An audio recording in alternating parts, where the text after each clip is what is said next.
এভাবেই চালকের চোখের সামনে পুড়ে যায় কাভার্ড ভ্যান। কিছুই করার ছিল না তার। ৮ ফেব্রুয়ারি ভোরে চট্টগ্রামের মিরসরাইয়ের বারিয়ারহাটে ঢাকা চট্টগ্রাম মহাসড়কে হঠাৎই ঘটে এই দুর্ঘটনা।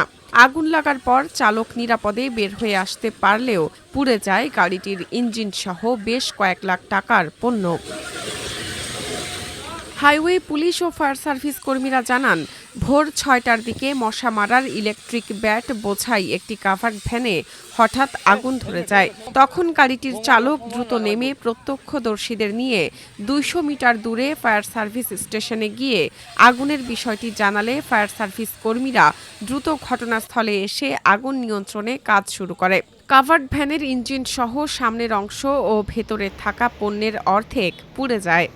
রানিং গাড়ি আছে আর আগুন ধরানোর দ্রুত করে আগুন ধরানো এখানে সাইড করে দিচ্ছে।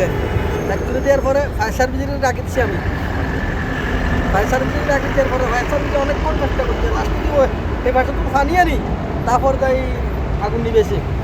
কাভার্ড ভ্যানের চালক শামসুল হক জানান, চট্টগ্রাম বন্দর থেকে প্রায় ৭,০০০ পিস মশা মারার ইলেকট্রিক ব্যাট নিয়ে নারায়ণগঞ্জ যাচ্ছিলেন তিনি। হঠাৎ গাড়ির গ্যাস নজেলে আগুন ধরে যায়। ফায়ার সার্ভিস স্টেশনে গিয়ে সাহায্য চাইলে তাদের কর্মীরা আগুন নিয়ন্ত্রণের কাজ শুরু করেন।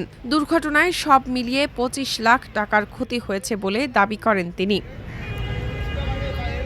বারিয়ারহাট ফায়ার সার্ভিস স্টেশনের জ্যেষ্ঠ স্টেশন কর্মকর্তা জয়নাল আবেদীন বলেন, ২০ মিনিটের চেষ্টায় প্রাথমিকভাবে আগুন নিয়ন্ত্রণে এলেও পুরোপুরি নিয়ন্ত্রণে আনতে প্রায় ২ ঘণ্টা সময় লাগে। এ বিষয়ে তদন্ত করে ক্ষয়ক্ষতি নিরূপণের চেষ্টা করা হচ্ছে। কাভার্ড ভ্যানটি ছিল মালামালে পরিপূর্ণ ঠাসা।